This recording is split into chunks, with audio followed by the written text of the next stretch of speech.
সম্প্রতি একটা শিক্ষা প্রতিষ্ঠানে মেয়েদের দিকে তাকিয়ে হাসার অজুহাতে একজন যুবককে নির্মমভাবে হত্যা করা হয়। শিক্ষা প্রতিষ্ঠানে প্রায় এই ধরনের ঘটনা ঘটতে দেখা যায়। এগুলো বন্ধের প্রকৃত উপায় কি হতে পারে? দেখুন, প্রথম কথা হলো, এদেশে মানুষের জীবনের কোনো মূল্য আমরা এখনো নির্ধারণ করতে পারি নাই, নিশ্চিত করতে পারি নাই। মানুষের বেঁচে থাকার অধিকার নিশ্চিত করতে পারি না। এটা হলো আমাদের সবচেয়ে বড় দুর্ভাগ্যের বিষয়।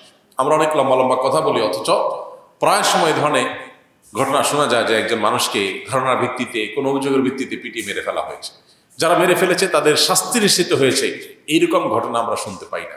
খুবই দুর্ভাগ্যজনক একটা বাস্তবতা। কবে আইনের শাসনে দেশে প্রতিষ্ঠা হবে, কবে হাই হ্যালো বন্ধ হবে, কবে প্রভাবশালীদের প্রভাবের দৌরাত্মে মাজলুমরা ন্যায় বিচার পাওয়া থেকে বঞ্চিত হওয়া বন্ধ হবে, সেটা একমাত্র আল্লাহ ভালো জানেন। তবে আমাদের সবাইকে সংকল্প করতে হবে সেদিকে যাওয়ার, এবং সেদিকে যেতে যারাই বাধা হবে তাদের বিরুদ্ধে দাঁড়ানো আমাদের প্রত্যেকটা মানুষের কর্তব্য। দেখুন, মেয়েদের বিষয়গুলোকে অবশ্যই একজন মুসলমান হিসাবে আমরা খুব শ্রদ্ধার সাথে, সম্মানের সাথে দেখব। কিন্তু আমরা দেখেছি যে বেশ অনেক বছর যাবৎ আমাদের দেশে নারীদের ইস্যুগুলোতে অতি স্পর্শকাতর, কোনো কিছুরই অতিরিক্ত ভালো, অতি স্পর্শকাতর করা হচ্ছে।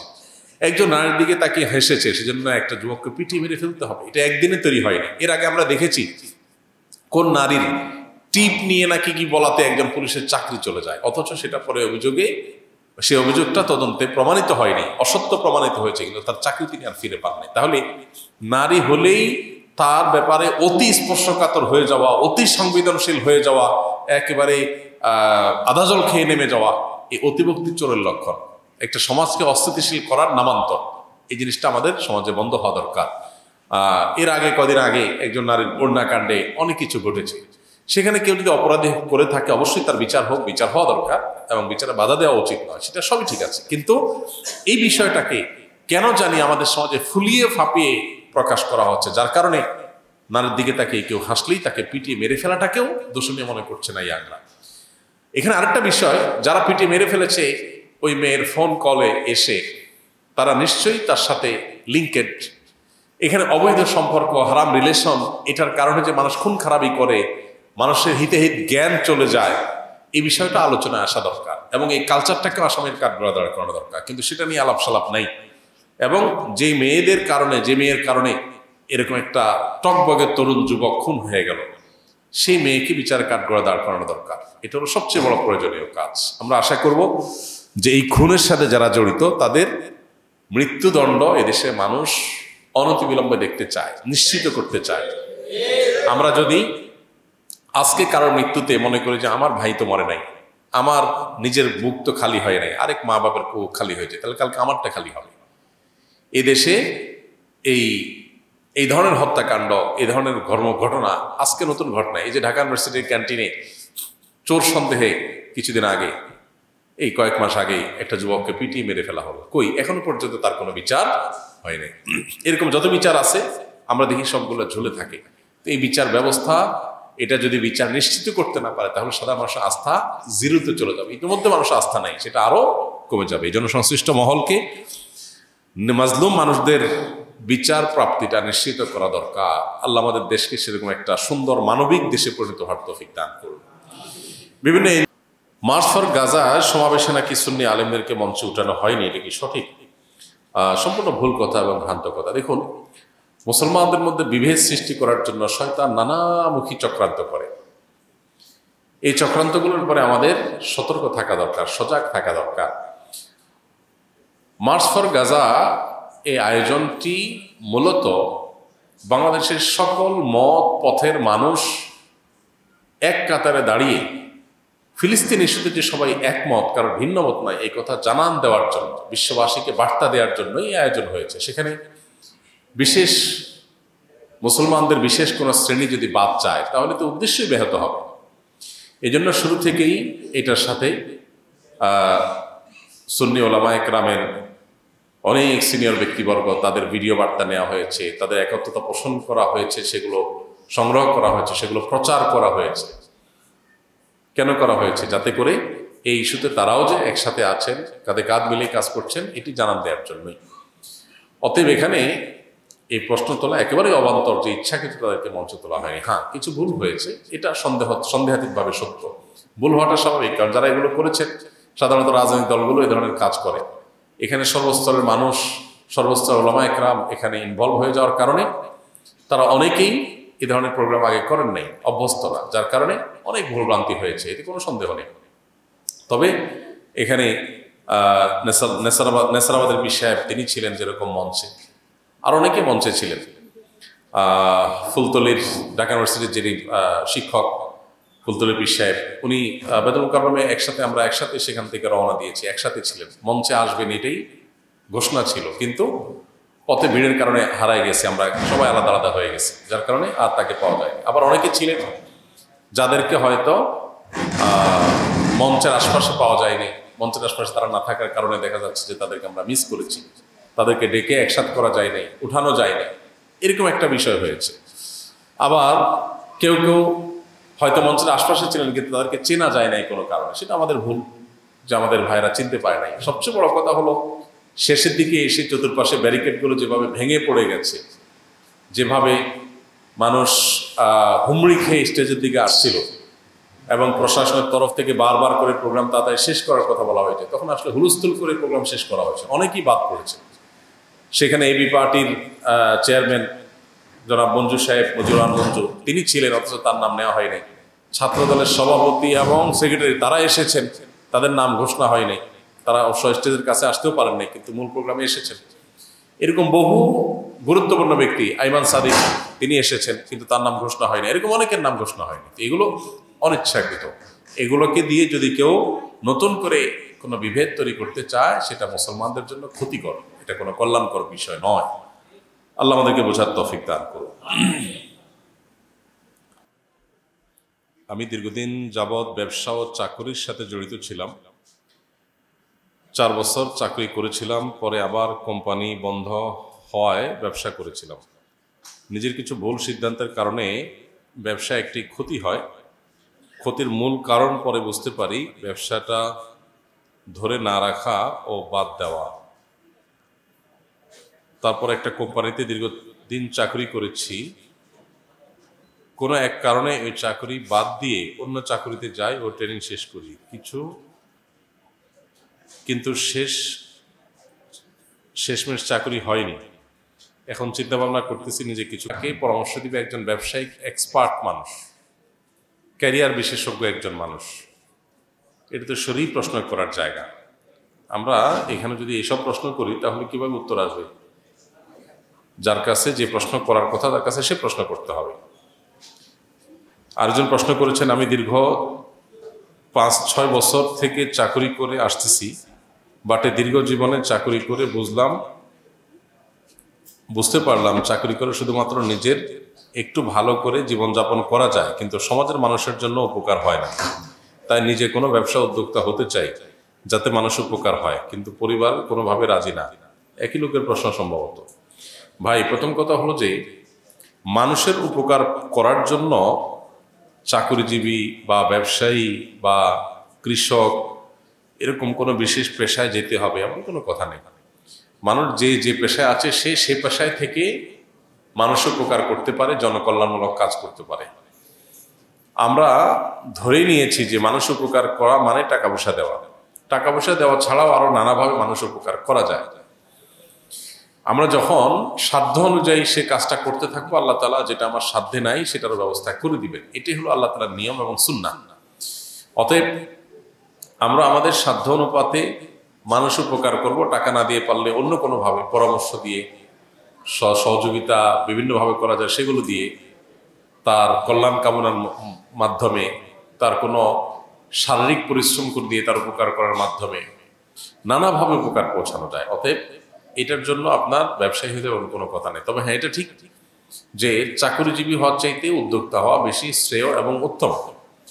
নিজের হাতে কাজ করে খাওয়া, এটা কাসবুল ইয়াদ বলা হয় এটাকে। নবী সাল্লাল্লাহু আলাইহি ওয়াসাল্লাম বলেছেন, আফদালুল কাসবি কাসবুল ইয়াদ, সবচেয়ে উত্তম উপার্জন হলো নিজের হাতের উপার্জন। উদ্যোক্তা হতে পারলে সবচাইতে ভালো। সেজন্য কৃষক, তিনিও একজন উদ্যোক্তা, বিভিন্ন পর্যায়ের কৃষকরা। তো উদ্যোক্তা হওয়ার জন্য আপনাকে উদ্যোক্তা হওয়া শিখতে হবে, জানতে হবে। না জেনে না বুঝে কাজে নেমে এরপরে ধরাটা খেয়ে তারপর আমরা অনেক সময় আশাহত হয়ে যাই, নিরাশ হয়ে যাই। এটা আমাদের নিজেদের ভুল, এবং এই ভুল পদক্ষেপ থেকে আমাদের বেরিয়ে আসতে হবে। এই জন্য উদ্যোক্তা হওয়াটাও শিখতে হবে। আসুন্নাহ স্কিল ডেভেলপমেন্ট ইনস্টিটিউটের মাধ্যমে আমরা উদ্যোক্তা হওয়ার প্রশিক্ষণ দিচ্ছি বিভিন্নভাবে। সেখানে যখন আবেদনপত্র জমা দেওয়ার জন্য ঘোষণা দেওয়া হয়, তখন আবেদন জমা দিয়ে যে কেউ চাইলে সেখানে ইনভলভ হতে পারেন সংশ্লিষ্ট শর্তগুলো পূরণ করে। বিধায় চেষ্টা করতে পারেন উদ্যোক্তা কিভাবে হবে সেটার প্রশিক্ষণ নিয়ে জেনে শুনে তারপরে পা বাড়ানোর জন্য। আল্লাহ তাআলা সাহায্য করুন। ভারতে মুসলিম নিধন দীর্ঘদিন ধরে চলমান আছে। আমরা কি আজীবন শুধু চেয়ে চেয়েই দেখব? ভাই, অত্যন্ত কষ্টের প্রশ্ন। এই প্রশ্ন আমাদের সবারই মনের। পৃথিবীর ইতিহাসে সবচেয়ে জঘন্যতম সংখ্যালঘু নির্যাতন সবচেয়ে খুল্লম খোলাভাবে যে জায়গায় হয় তার নাম ভারত।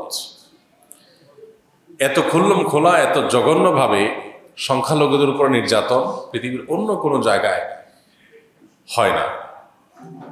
অভিশপ্ত ইসরায়েলিরা যে ফিলিস্তিনে যেটা করছে সেটাকে তো সংখ্যালঘু নির্যাতন বলা চলে না, সেটা তো আগ্রাসন, দখলদারিত্ব। কিন্তু একটা দেশে বিভিন্ন ধর্মের মানুষ বসবাস করে, সেখানে সংখ্যায় কেউ কম হলে তাদের প্রতি নির্যাতন, নিপীড়নের যে নজির ভারত রেখেছে, এটা পৃথিবীর কোনো দেশ এত জঘন্যভাবে আর রাখে নাই। তো এই জন্য প্রথম কথা হলো, ভারতের মাজলুম অসহায় মুসলমান, নির্যাতিত মুসলমানদের পাশে আমাদের সামর্থ্য অনুযায়ী দাঁড়ানোটা ফরজ। যতটুকু সামর্থ্য আছে ততটুকু, কিন্তু দাঁড়াতে হবে আমাকে। যতটুকু যেভাবে সম্ভব ততটুকু সেভাবে আমাদেরকে দাঁড়ানোর চেষ্টা করতে হবে। আমরা যদি মনে করি আমরা তো ভালো আছি, তো এটা হবে আমাদের সবচেয়ে বড় ভুল। কারণ কখনো কোনো মাজলুম মানুষের কষ্ট দেখে আমি তো ভালো আছি এই চিন্তা যারা করে, এক সময় তারাও সেই কষ্টে পতিত হয়।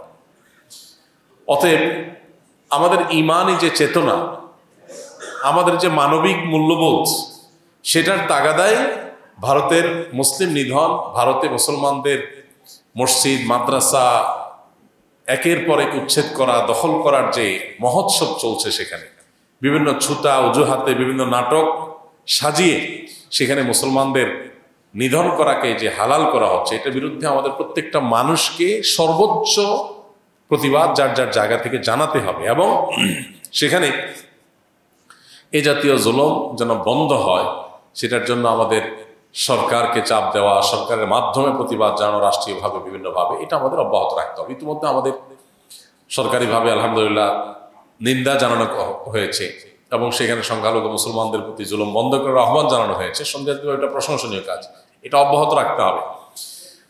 আমাদের সবচেয়ে লজ্জা হয় যখন আমরা দেখি যে ভারতীয়রা বা ভারত আমাদেরকে বলে যে দেশে সংখ্যালঘু হিন্দুদের প্রতি জুলুম বন্ধ করতে। এটা যখন তারা বলে, এটা হয় আমাদের সবচেয়ে বড় লজ্জার কারণ, সবচেয়ে অবাক করার বিষয়। কারণ ব্যাপারটা এরকম যে চালনি সুইকে বলে যে তোমার পেছনে ছিদ্র আছে। চালনি যদি সুইকে বলে তোমার পেছনে ছিদ্র আছে, এটা যেরকম বেমানান, এটা যেরকম হাস্যকর, ভারতীয়দের বাংলাদেশের মানুষকে সংখ্যালঘু নির্যাতনের বিষয়ে সবক দিতে আসা এরকম হাস্যকর। কারণ তারা যেটা করছে, এটা পৃথিবীর কোনো সভ্য সমাজে, কোনো রাষ্ট্রে সেটা কেউই করছে না। অতএব তাদের এগুলোর বিরুদ্ধে আমাদের প্রত্যেকটা মানুষকে ঐক্যবদ্ধ থাকতে হবে। ভারতীয়দের এই সমস্ত অপকর্মকে যারা বৈধ মনে করে, যৌক্তিক মনে করে, তারা হলো এই দেশের তথাকথিত এক শ্রেণীর মানবাধিকার কর্মী, যারা মানবাধিকারের নামে পতিতাবৃত্তি করার অধিকার চায়। তারা মানুষের বাঁচার অধিকার এতটা চায় না। যারা মানবাধিকারের নামে একজন মানুষের সৃষ্টিগত যে পরিচয়, সেটাকে তারা পরিবর্তন করার অধিকার চায়। কিন্তু পৃথিবীর বহু প্রান্তে বহু মাজলুম মানুষ বিনা দোষে প্রতিনিয়ত নিহত হচ্ছে, খুন হচ্ছে, তাদের ব্যাপারে তাদের কোনো মাথা ব্যথা নেই। এই মানুষগুলাই এই ভারতে যে মুসলিম নিধন চলছে সে ব্যাপারে দেখবেন মুখে কুলুপ দিয়ে বসে আছে। অন্যান্য বিষয়ে তারা দেখবেন খুব সরব। কোনো মুসলমান যদি কোনো ভুল করে সেটা নিয়ে তাদের সবাইকে দেখবেন সরব হয়ে গেছে, কিন্তু মুসলমানদের নিধন চলছে, এরপরে তারা সবচাইতে চুপ।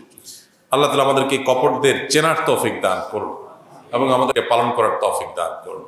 যার যতটুকু সাধ্য আছে তার ততটুকু সাধ্য দিয়ে অন্যায়ের বিরুদ্ধে প্রতিরোধ প্রতিবাদ চালিয়ে যেতে হবে। আল্লাহ আমাদের সেই তৌফিক দান করুন। জাতিকে সুদের মধ্যে লিপ্ত করে ফেলেছে, সুতরাং আপনার কাছে আবেদন হলো এই ধরনের ক্ষুদ্র ঋণের উদ্যোগ নেওয়া হোক আসুন্নাহ ফাউন্ডেশনের তরফ থেকে, তাহলে জাতি আরো আলোর দিশা পাবে ইনশাআল্লাহ বিদিল্লাহ। ফাউন্ডেশন থেকে এই ধরনের প্ল্যান করার কথা আমরা চিন্তা ভাবনা করছি।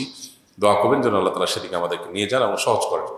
ব্যক্তিগত পারিবারিক গোরস্থানের উন্নয়ন সরকারি অনুদানের টাকায় করা যাবে কিনা? সরকারি অনুদানের টাকাটা কিসের সেটা দেখতে হবে। যদি গোরস্থান করার জন্য ফান্ড থাকে তাহলে সেটা বন্টন করার জন্য নিশ্চয়ই নির্দিষ্ট নীতিমালা আছে, এসওপি আছে, সেটার আলোকেই আপনাকে বন্টন করতে হবে। যদি টাকাটা গোরস্থানেরও হয় এবং নীতিমালা লঙ্ঘন করে আপনি সুবিধা পেয়ে আপনার এলাকাতে, নিজের এলাকাতে বা নিজের বাড়িতে কবরস্থান উন্নয়ন করেন, তাহলে সেটা গুনাহ হবে। আর যদি টাকাটাই গোরস্থানের না হয় তাহলে সেক্ষেত্রে তো সেটা কোনোভাবেই গোরস্থানে লাগানো জায়েজ হবে না। এই জন্য সরকারি তহবিলটা কিসের সেটা বন্টনের নীতিমালা কি, যদি নীতিমালার আলোকে গোরস্থানের টাকা হয় এবং নীতিমালার মধ্যে পড়ে যে কোনো জায়গায় আপনি লাগাইতে পারেন, তার মধ্যে আপনার এলাকাতে আপনি লাগালেন, সেটা জায়েজ আছে। কিন্তু ব্যক্তিগত গোরস্থানের জন্য তো সরকার বরাদ্দ দেয় না নিশ্চয়ই। তাহলে সেখানে যদি ব্যক্তিগত বা পারিবারিক, যে নির্দিষ্ট শুধু পরিবারই, এখানে আমাদের একটা পরিবারে এখানে দাফন হবে বা নির্দিষ্ট ফ্যামিলির লোকটাই বা এখানে দাফন হবে, এরকম যদি হয় সেখানে সরকারি টাকা লাগানো হারাম, এতে কোনো সন্দেহ নাই। আজকাল আমাদের দেশে দুর্নীতি এর সংজ্ঞা চেঞ্জ হয়ে গেছে, অর্থাৎ দুর্নীতি এবং অনিয়ম হতে হতে হতে হতে এমন একটা পর্যায়ে আমরা চলে গেছি, কেউ যদি সরকারি চাকরি করে, এমপি মন্ত্রী হয় কোনোভাবে এবং সরকারি বরাদ্দের টাকা এনে তার এলাকায় কাজ করে, তখন আমরা বলি লোকটা ভালো, সে এলাকায় কাজ করেছে। আসলে কি তাই? একজন মানুষ তিনি যদি কোনো নির্দিষ্ট এলাকার জন্য দায়িত্বশীল হন, তাকে সে এলাকার জন্য বরাদ্দ দেওয়া হয়েছে, তিনি সে এলাকায় সুষম বন্টন করেছেন, তিনি অবশ্যই ভালো মানুষ। কিন্তু আপনি একজন এমপি, আপনার সংসদীয় আসনের পুরো এলাকার মানুষের জন্য বরাদ্দ হয়, বিশেষ কোনো এলাকা বিশেষ ইউনিয়নের জন্য, উপজেলার জন্য আলাদা বরাদ্দ হয় না যে শুধু এটার জন্য বরাদ্দ হয়েছে, আর কোথাও হয় না, এরকম নর্মালি হয় না। আপনি কি করলেন, পুরো জেলার জন্য যেটা বরাদ্দ হয়েছে সেটা এনে আপনার নিজের থানাটাকে উন্নয়ন করলেন, বাকিগুলোর দিক তাকাইলেন। তাহলে আপনি এর মাধ্যমে জুলুম করলেন, দুর্নীতি করলেন, কারণ বাকি জেলার উপজেলা মানুষগুলোর অধিকার নষ্ট করেছেন। একজন মন্ত্রী হয়েছেন, তিনি পুরো দেশের মানুষের জন্য মন্ত্রী, কিন্তু তিনি তার নিজের এলাকাতে প্রচুর রাস্তাঘাট করছেন সরকারি টাকা নিয়ে নিয়ে, বাকিগুলো করেন নাই বা বাকিগুলোর প্রতি খেয়াল রাখেন নাই, একটাকে বেশি করে করছেন, তাহলে তিনিও দুর্নীতি করেছেন। যখন যারা ক্ষমতা যায় তাদের এলাকার রাস্তাঘাট দেখা যায় বিদেশের মতো করে ফেলে, এটা দেখে আমরা মনে করি আর যা হোক নিজের এলাকাতেও সে কাজ করছে, মনে করি যে অমুক সচিব হয়েছে, এলাকাতে অনেক কাজ করছে। সচিব তো কোনো এলাকার হয় না, সচিব তো সারা দেশের হয়, তিনি করলে সারা দেশের জন্য করবেন, সমান হারে করবেন। নিজের এলাকার জন্য বাজেট নিয়ে গেলেন, বাকি এলাকার দিকে খেয়াল রাখলেন না, এটা জুলুম, এটা দুর্নীতি। তো এখন দুর্নীতির সংজ্ঞা পরিবর্তন হয়ে গেছে। আমাদের কাছে সব মানুষ লুটপাট করে খায়, এরকম একটা সমাজে কিছু মানুষ এলাকায় কাজ করলে আমরা বলি যাক সে তো অন্তত মন্দের ভালো। ব্যাপারটা এরকম যে ঘুষ খায়াও কাজ করে না, এরকম সমাজে কেউ যদি ঘুষ খায় কাজটা করে, বলে লোকটা ইমানদার, সৎ মানুষ, উনি সৎ মানুষ, অসৎ না, কারণ উনি ঘুষ খাইলে কাজ করে। এখন আমরা সেরকম একটা সমাজে আছি। আল্লাহ তাআলা আমাদেরকে হেদায়েত দান করুন। জাযাকুমুল্লাহ খাইর। সুবহানাল্লাহ ওয়া বিহামদিহি সুবহানাকাল্লাহুম্মা